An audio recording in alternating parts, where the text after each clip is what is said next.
Matt, one of the Maybridge staff. Great to have you with us for Digital Church. We are now actually meeting again in person as well, so if you'd like to join us on a Sunday morning, we're doing it on a booking system. Access it through Church Suite if you know Church Suite, or if you're a guest, you're checking us out, get in touch via maybridge.org.uk. We'd love to hear from you and help you get booked in. We are already finding we're getting a few new people along to physical church, which is great. If you're unsure about whether to come back to church or to visit for the first time, do chat with somebody who's already been or get in touch and find out what it's like. I think it's gone pretty well so far, but it'd be great to see you in person. Now today we're looking at how someone loves their enemy, and just what we all want to think about today, right? And this is brilliant because what Jesus says about how to respond to your enemies is fascinating and it's practical.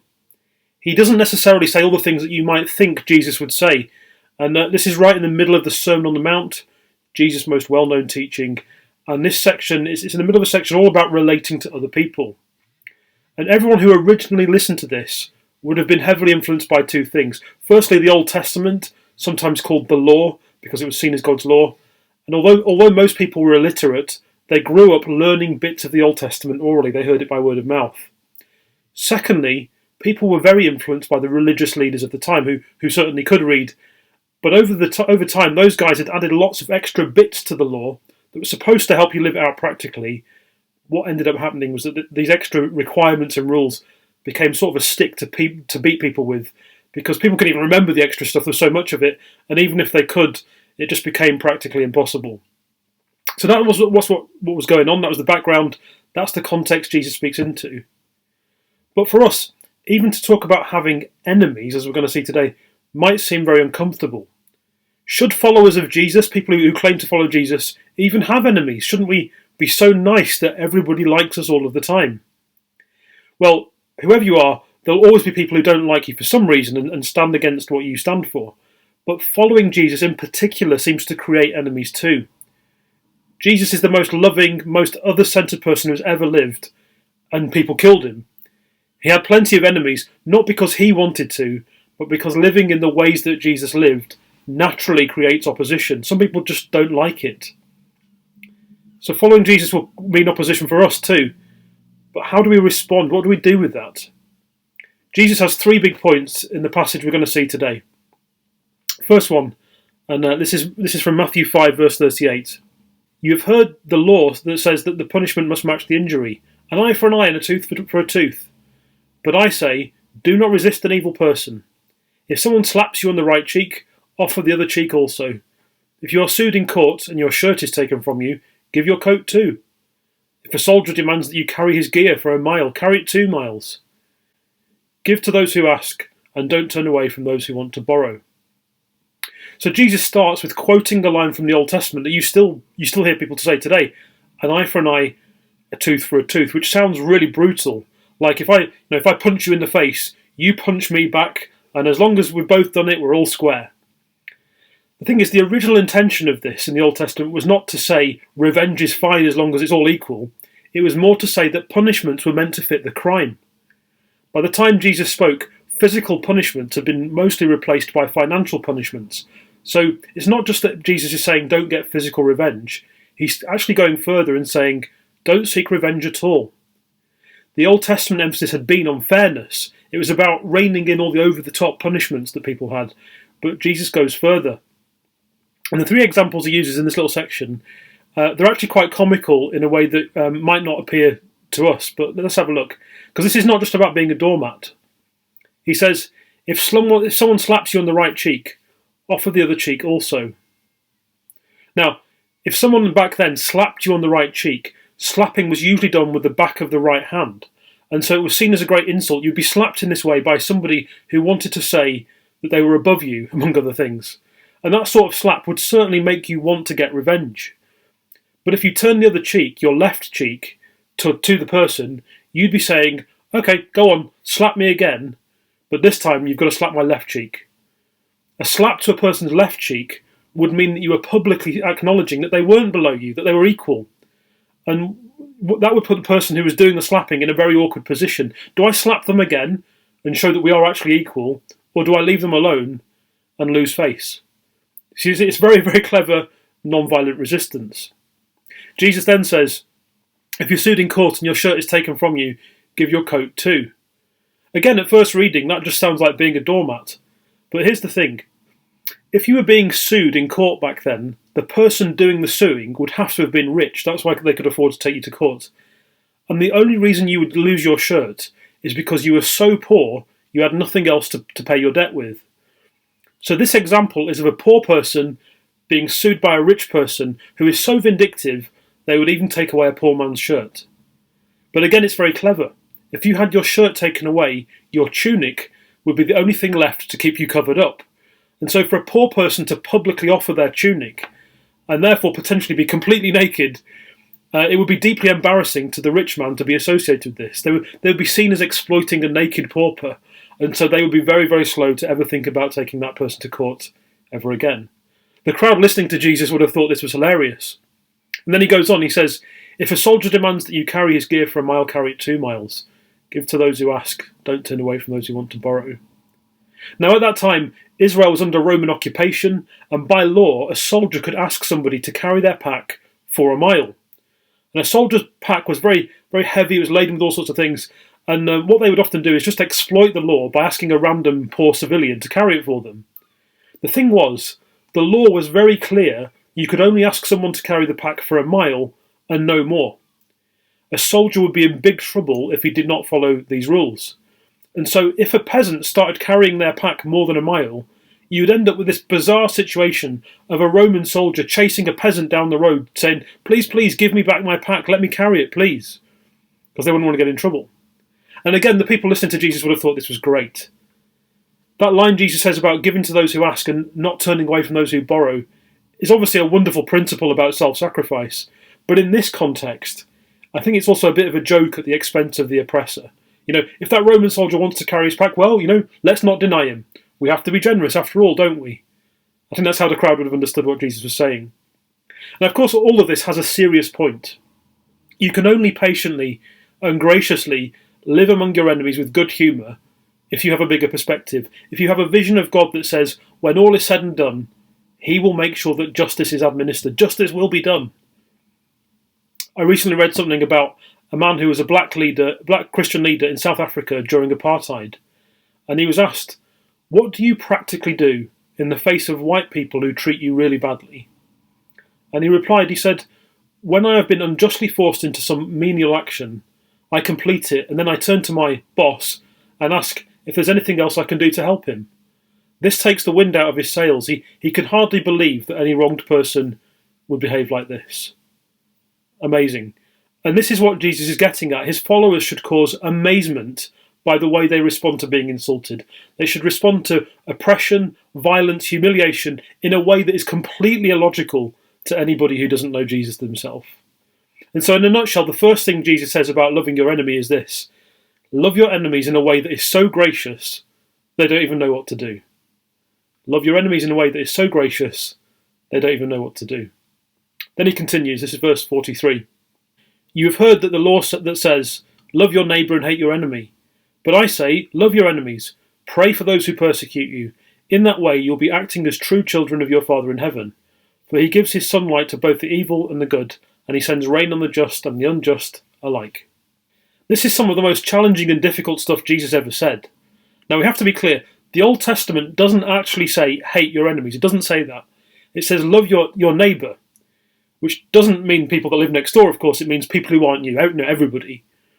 And over the time, the religious experts had added in the line, hate your enemy, when they spoke about it. That's because they thought it was unrealistic to love everyone. Who's going to love their enemy? I'm sure you can sympathise with how they thought, but they'd added this in. Jesus sets a higher standard.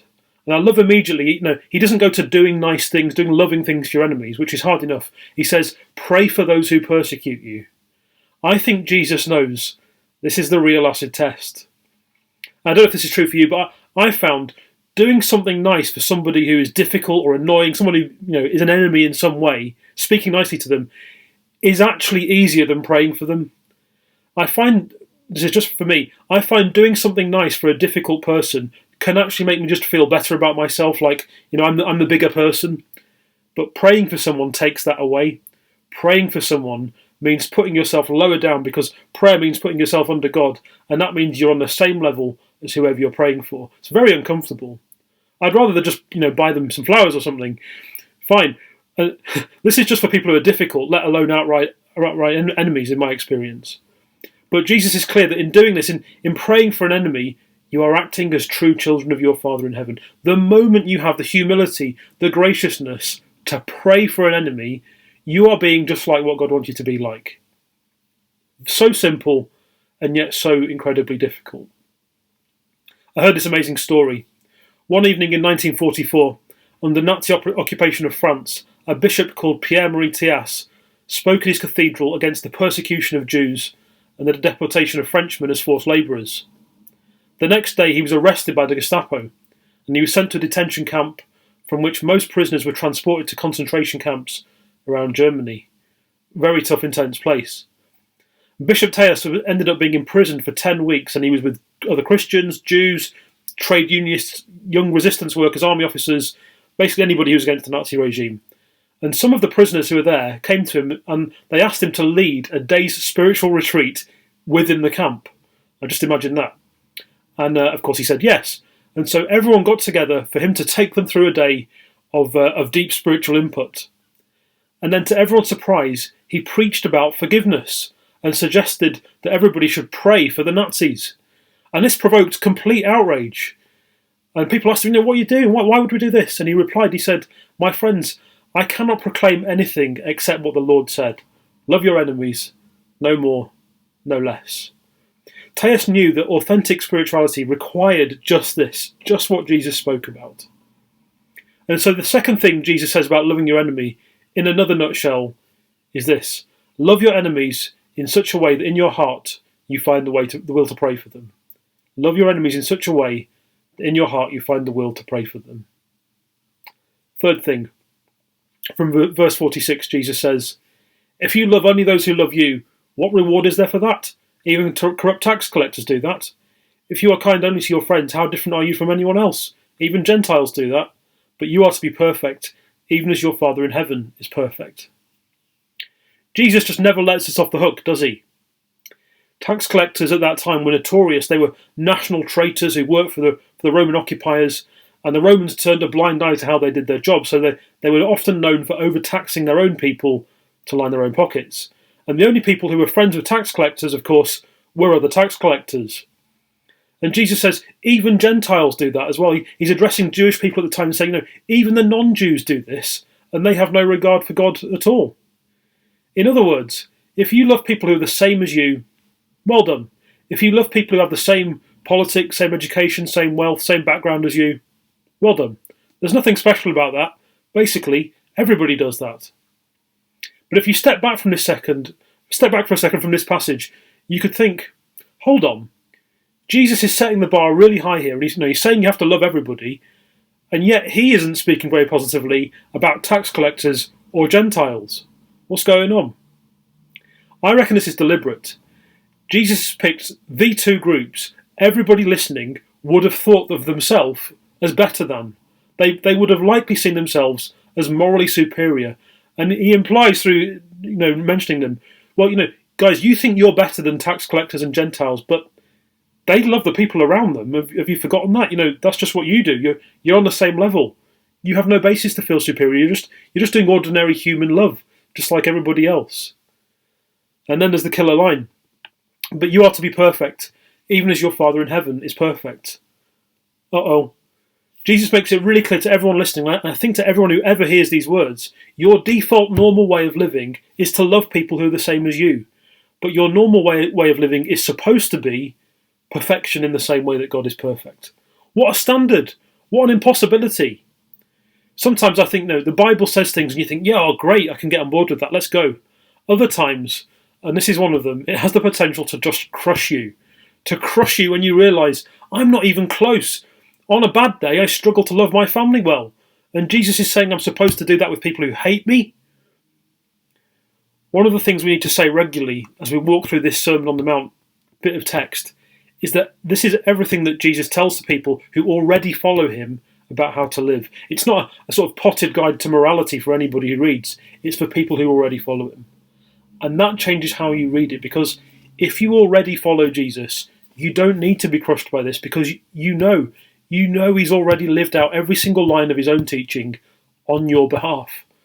It's a game changer. It's the ultimate game changer. Once you start thinking of yourself as a very praiseworthy, loving person who wouldn't possibly be as bad as those tax collectors or Gentiles or people with different values and politics, once you start thinking that, you have problems. But the moment you see that you are not perfectly loving and you're on the same level as all those other people, you not only look for help in that Jesus is the Father in heaven who talks about. The only place you look for help is the Father in heaven Jesus talks about, whose love is perfect. His love is perfect, which means he can be trusted and known, and within that perfect love, he has made a way through Jesus for people with imperfect love to be rescued from themselves and their own imperfection. What a wonderful thing. What's even more wonderful is you will know, if you've had any experience at all of being a follower of Jesus, you will know that when you take hold of how God loves you, how even when you were by nature his enemy, you can't help but ending up loving people who are not like you. If you really get it, you can't help it. If it's real, if it's authentic, if the penny is dropped, you cannot help yourself but slowly, but tangibly, loving people that you have no human business showing love to. That radical love of the enemy is exactly what our world needs, of course. So, third thing about loving your enemies, in yet another nutshell, Jesus says, love your enemies in such a way that it offends the expectations of your culture. Love your enemies in such a way that it offends the expectations of your culture. And so if we put everything Jesus says about loving your enemy together, let's add this up. And here's, I think, in my own words, here's 3 points in this passage. Love your enemies in such a way that is so gracious they don't even know what to do. Love your enemies in such a way that in your heart you can find the will to pray for them. And love your enemies in such a way that it offends the expectations of the culture around you. The first one is practical, the second one is prayerful, and the third one is a challenge to the inner attitude of your heart. And you need all three to really love your enemy. What does this have to do with us right now? If you're anything like me, and I definitely am, then you probably don't sit around thinking about who your enemies are. You probably just go about your day with there being certain people you don't particularly want to bump into, or certain people you suspect maybe don't like what you stand for. And thinking about who those people are and how you view them is probably not high on your to-do list. But who are your enemies? Some may be obvious for something that they've done to you, something that's happened in the past. Some may be unknown to you for now, but they stand against what you stand for. Some may be enemies because you've made them that way, and in your heart of hearts, you do believe that you are better than them. And at the moment, I think, 2020 context, when in general we are not seeing as many people, we're not bumping into people as much as we would normally do so, we're not bumping into people we don't like probably as much, which feels nice. But I suspect one danger in recent months has been in making the people that we live with our enemy as we spend more and more time with them. And that's certainly happening for a number of us. But what certainly seems to be the case, I cannot remember a time when there has been as much hate towards people with whom there's a different political opinion as there is now. I've never known this. Maybe because people are at home more, their anger is, enemy making has all been transferred to social media. That's where we see it come out, I don't know. I do know that hating your enemy still counts, even if it's just on the internet. So whoever your enemy is right now, whether you feel it or not, God's call on us, whether it's online, social media or in person, is to be a people who are creatively generous, prayerful for people, and willing to stick out like a sore thumb in our love for our enemies, because of course that is exactly what Jesus does for us, and that is exactly what our world needs. Let me pray. Father, thank you that even while we were still your enemies, your son Jesus died on the cross for us. That's so transformative. That changes everything about how we see you, and it should change everything about how we see other people. That even though others might make themselves our enemies, let us be people that respond with grace, that respond with prayer, that check our inner attitudes, and that those who follow you would be a transformative influence in this world that is held back by hate, by disagreement, by insecurity, and by people making enemies out of one another. Thank you that you are not someone who wants to be anybody's enemy, Lord.